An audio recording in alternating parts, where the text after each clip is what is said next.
Welcome to Cast of Wonders, the fiction audio magazine for young adults, featuring stories of the fantastic. I'm Graham Dunlop. Today we present Part 3 of Tir na Noch by Nathaniel Lee. If you didn't catch Parts 1 and 2, please go back and listen to Cast of Wonders episodes 3 and 4. Nathaniel's bio is in the show notes for episode 3. Check there if you'd like to know more about him, and do stop by at his mirrorshards.org for a 100-word story nearly every day.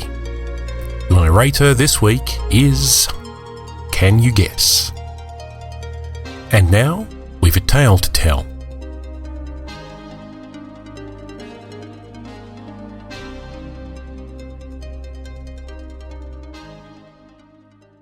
It was dark when I stumbled into the jousting field. The grass had grown until it was waist high. I sank into it, smelled the warm green soul of it, tried to hold in tears. Pain, exhaustion, frustration, anger. I hate the night. I hate the dark, the cold rock of the earth blocking the sun, trapping us in our own shadows. Obviously, I'm not a night bloomer. When I'd recovered a little, I went looking for the others. I found them by the main gate, the imposing fort-like wall, complete with a portcullis. The general aura of impregnability was spoiled a bit by the turnstiles placed at regular intervals. They were all on the top of the wall, staring down at the trucks and trailers parked outside like siege engines. What the hell happened to you? Language, Scuzz, I said. My voice came out in a creak and I started coughing. Language, yeah. Turk put a moist arm around my shoulders and guided me to a chair. We were worried, he said. No need, I managed. Got away clean. I tried not to cradle my left arm, tucked immobile against my body. The hell you did? I smell blood. She would. Nothing serious, I said. He had a shotgun, sawed off or something. The pellets spread out a little further than I thought they would anyway. It clipped my arm. Rowena looked up. It was the first time she'd acknowledged my return. Elf shot, she said. You're lucky to be alive. Her green eyes were luminous in the moonlight. You're going to get sick. It'll get worse fast. The shot digs through your body. When it reaches your heart, you'll die. Sure, said Turk. Rowena shook her head. It's difficult. We need a silver knife, an iron nail, some helenium, wormwood, strawberry leaves. It can wait, I said. I'm fine for now. We have to stop the construction. That's what's important. They just dropped off the last of the machines. More coming tomorrow. I willed my voice stronger. Somehow the news that I was dying made the old fears seem a lot less relevant. Weena, you figure out where they're going to start and plot out a map. After that, we're taking a trip to the library for some research. Turk, I want you to flood the ground in those areas. Thick mud, a real soup. Scuzz? Who made you the boss? You're going to break things. Scuzz displayed her needle teeth. Aye, Captain. All the machines here, ruin them, so they never work again. Then we're all taking a trip. I heaved myself to my feet, ignoring the icy numbness that was spreading up past my elbow. We're going to cut this thing off at the head. I would have thought a real estate developer would have a nicer house, like a mansion or something. Maybe it doesn't pay as well as it used to. The computers at the library were super helpful, even if we had to break in to use them. We even had a little map we'd printed out. Score 1 for technology, I guess. The house itself was depressingly ordinary. Turk let us in by punching a window, and then we went to work. Well, mostly we sat and let Scuzz get to work. The girl has a talent for destructive mayhem that's a wonder and a terror to behold. I think we don't let her out often enough. While Scuzz was going medieval on the kitchenware, Turk caught us a squirrel. I mumbled an apology as he snapped its little neck, and then we used the blood to write a message across the living room wall. Nothing specific. We wanted to scare him off the job, not lead him to our hiding place. Keep out of the woods. Beware the fair. Like that. You'll see, I said as we left. My lips felt swollen and my tongue was dry. I think Turk was carrying me. They'll leave. In the morning they'll be all gone. We did it, guys, you guys. I know we did. The last thing I remember is Rowena's sad smile and her hand, cool and gentle, on my forehead. Then darkness. I hate the dark. I drifted for a while. Things flashed past that didn't make much sense. Sounds, images. I saw the tower on fire, with Rowena hanging off the balcony and halfway out of a ridiculous low-cut Ren Fair garb dress. Simon was there, charging the tower on a horse that had Scuzz's face. Turk stood in the way, grown tall and monstrous. His teeth had become tusks, his hair a green-tinged pelt. Simon just smiled and lowered the visor of his shining silver armour. Too late, I realised his armour was only painted silver, and underneath it was black. Black leather, white face. Simon's lance didn't waver as he charged. The flashing point was aimed directly at Turk's chest. I tried to call out, to warn Turk that it wasn't Simon, not really, that it wasn't a game and he wouldn't turn away, but I couldn't move. I was trapped in the cold and the dark, buried in the earth, covered in my own shadow. Rowena saw too, saw the not Simon. She jumped from the window, flames licking at her heels, and suddenly I was with her, falling. You can't stop it, Bee, Rowena said. She smiled. You can't even fly. We hit Simon's lance then, and it plunged through Rowena's body and into mine. My arm seared with sudden heat and pain, and I wanted to go back to the cold and dark. I fell. I couldn't fly.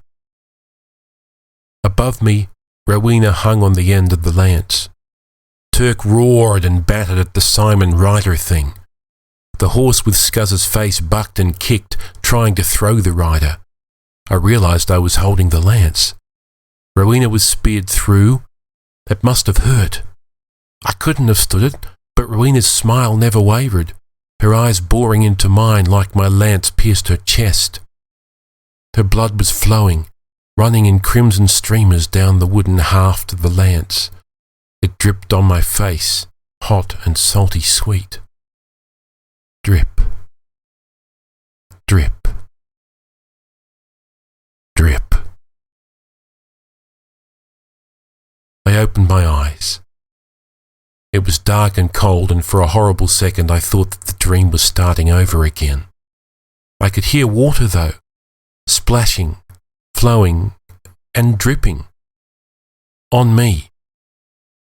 I rolled over and winced as pain shot up my left arm. Better that than the creeping numbness. I saw light ahead of me and I half crawled toward it. I emerged, blinking, from under Turk's bridge. I was wrapped in a blanket, a colourful pattern I almost recognised. It was a little clammy. I discarded it in favour of the sunshine. I felt my wings flexing, swelling and unwrinkling as they drank in the warmth of the sun. There was a tang to the air that didn't belong. Trees, yes. Dust and dirt, yes. Mildew and the stagnant water of the fish pond, yes and yes.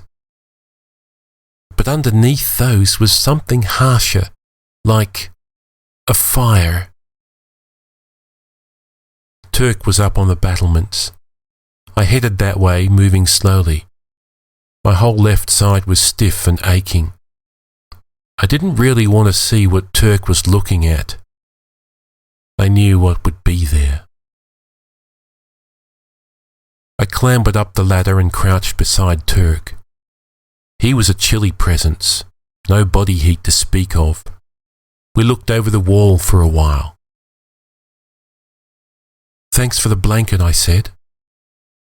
"Rowena," he responded. "Oh, how is she?" "Don't know. She went up the tower after you were safe." "After they sent more workers and more machines," I said flatly. The field below was a hive of activity. Ants. No, termites. Eating my home out from under me. Turk shrugged. "I thought it would work." I was a little surprised to hear my voice in a hard monotone. "We tried," said Turk. He didn't move, just sat with his knees tucked under his chin, his ape-like arms wrapped around his legs. We watched the men on the field for a while. Trucks, chains, winches, freeing the vehicles stuck in the mud. There were a lot of men out there, more than we'd expected. One of them looked up and I thought I saw a gleam of bone-white skin and dark, dark eyes. "We can try again," I said. I couldn't not say it. "We'll make a new plan. I can help more now that I'm better. We could—" "No," said Turk. "Better this way." And that was it, really. Rowena left. No one knew when. I'd have thought she'd have said goodbye to me at least. Still, I could tell when she was gone. I went up to her room. The loom was there, disassembled and packed neatly. All the bits and bobs and doodads I'd never learned the names of. The whole room had been meticulously cleaned. I didn't cry until I found the 2 garbage bags, neatly tied off, full of bottle caps. I saw Rowena later. She was tan and rounder than she used to be, laughing with a handful of other teens. Girls mostly. A few boys. One of them had blonde hair and a swimmer's build. It might have been Simon. They looked happy together. I noticed Scuzz a couple of times after that, running with the goblin tribe from the monster mansion. She saw me once and blew a raspberry. I guess that counts for Scuzz. The workers had demolished the front gate and most of the empty shops on the old King's Causeway when Turk made the trek up the tower. I was sitting on the balcony watching the wreckers at work. "You're going too?" "Yup," said Turk. My lips twisted. "Going to find your real home? The parents who didn't want you and don't remember you? The place you left because it didn't fit?" "Nope." Kind of figured. We sat for a while, looking out the window together. "It won't be any better, you know," I told him. "You'll still forget everything. You'll still change. You'll just be I cut myself off. "Monster," said Turk. "But I'll be a happy monster. I'll know what I am." "Getting under the hill is hard," I said. He nodded. "The riders, the guardians, and the hidden road." "Good luck," I said. I offered him my hand.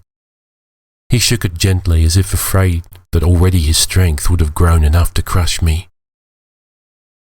That left me. I walked down the stairs. I left by the jousting field so the workers wouldn't see me. The highway was pretty much like I'd left it. Sun-baked asphalt, black and sticky. West was the city where Simon was on the swim team and Rowena had joined the drama club. Somewhere behind me, Turk was pushing through briars and hedges, looking for a door that was sideways to the world. My wings twitched clapped twice.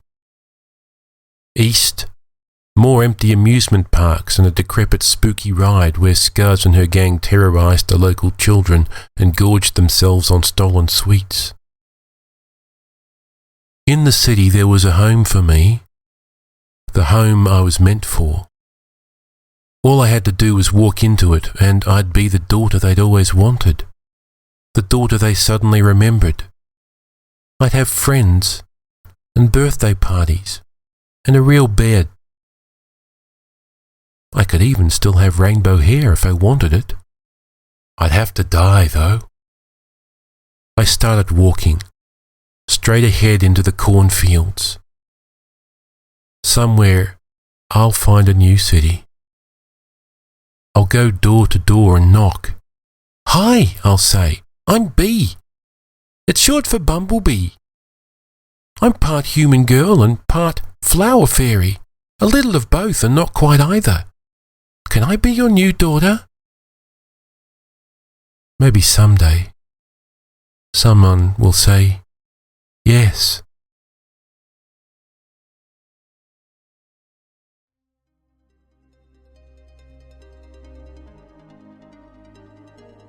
And so ends Tir na Nog by Nathaniel Lee. I asked Nathaniel about any inspirations for this story and he told me, "I used to live in King George County in Virginia and there was indeed a Staffordshire Renaissance fair built toward the end of my teen years. It lasted for all of 3-4 years before it was shuttered.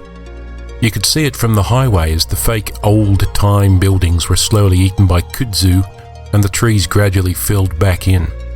I always said we should run a role-playing game set there. I took some liberties with the actual physical setup of the place for the story, but the feeling I always got looking at it is what's in this story." Cast of Wonders is released under a Creative Commons Attribution Non-Commercial No Derivatives license. So, share this story with as many people as you like, but you aren't allowed to change it or sell it. Join us next time for A Proof of Unicorns by Elizabeth Creeth.